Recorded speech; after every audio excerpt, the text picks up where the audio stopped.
Welcome to Psychonaut, the channel where we explore the deepest corners of the human psyche. If you've ever stared at a task, fully aware of how important it is, but still found yourself doing everything else instead, this episode is for you. You know the deadline is coming. You've made the to-do list. You even told yourself, "I'm going to get this done today." And then, you didn't. Instead, you cleaned the kitchen, scrolled your phone for an hour, rewatched a show you've seen 3 times. Logically, it makes no sense. You know what to do. You know why it matters, but you just don't. Procrastination isn't laziness. It's not a time management issue. It's a psychological defense mechanism, one that protects you from discomfort in the short term, but quietly erodes your confidence, creativity, and peace of mind in the long term. Let's unravel it.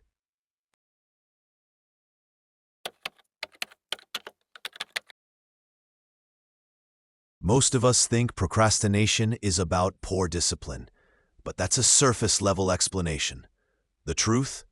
Procrastination is rooted in emotional regulation. You delay doing the thing, not because you can't, but because doing it triggers internal discomfort. That discomfort might be fear of failure, or fear of success, or fear of judgment, disappointment, imperfection, shame.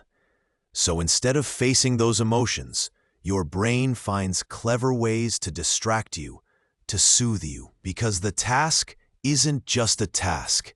It's a mirror to something deeper.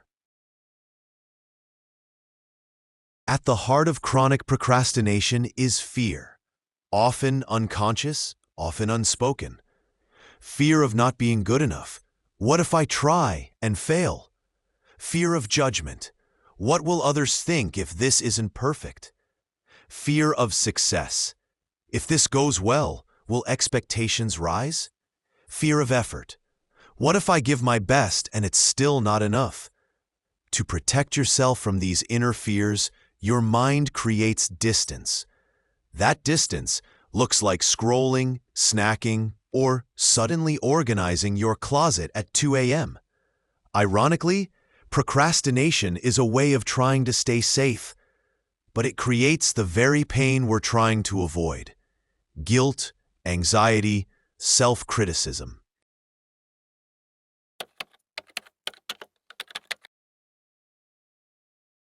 One of the most painful truths about procrastination is this: it's often an unconscious form of self-punishment. You delay the task.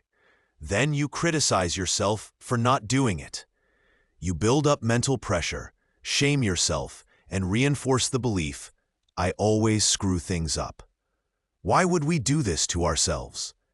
Because somewhere deep inside, some of us believe we don't deserve ease, that we need pressure, stress, or chaos to earn rest or success. So we recreate struggle over and over as a form of emotional penance. It's not logical, it's psychological, and it often starts in childhood. Perfectionism is procrastination's quiet twin. When you believe something has to be perfect, flawless, polished, impressive, before it's worth starting, you never actually begin. Or you start, but get stuck endlessly editing, refining, doubting. This creates a loop.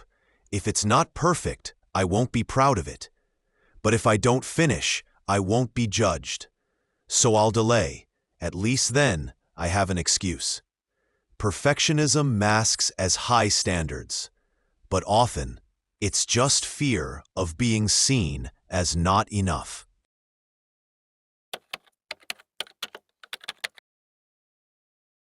After you procrastinate, what happens? You feel guilty. You call yourself lazy, undisciplined, or broken. That guilt becomes shame, and shame is a powerful emotion, one that kills motivation.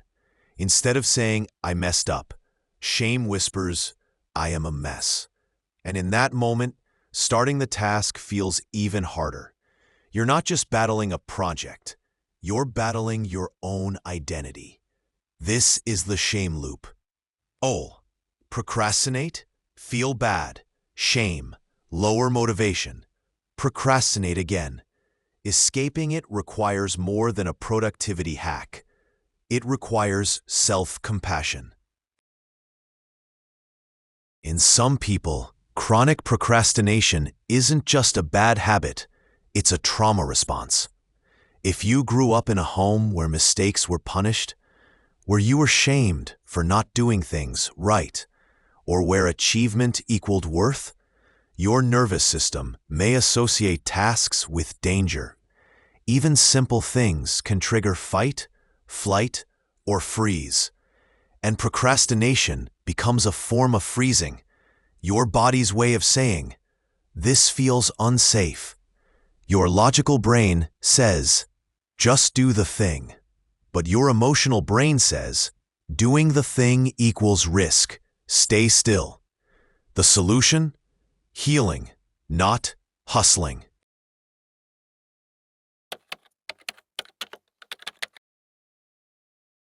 Instead of asking, "Why am I procrastinating?"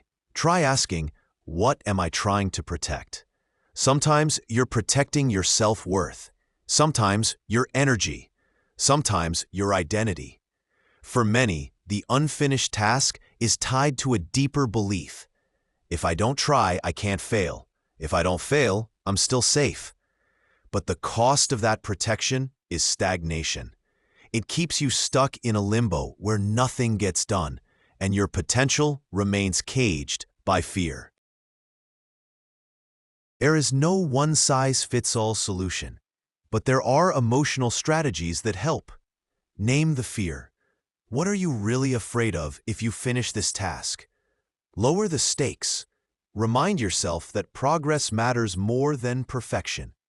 Break the shame loop. Speak to yourself with kindness, especially after setbacks. Make space for discomfort. Let the anxiety be there, and take one small step anyway. Separate identity from output. You are not your performance. You are worthy even when you struggle. And above all, treat procrastination as a symptom, not a flaw. It's pointing to something tender inside, something that needs care, not criticism.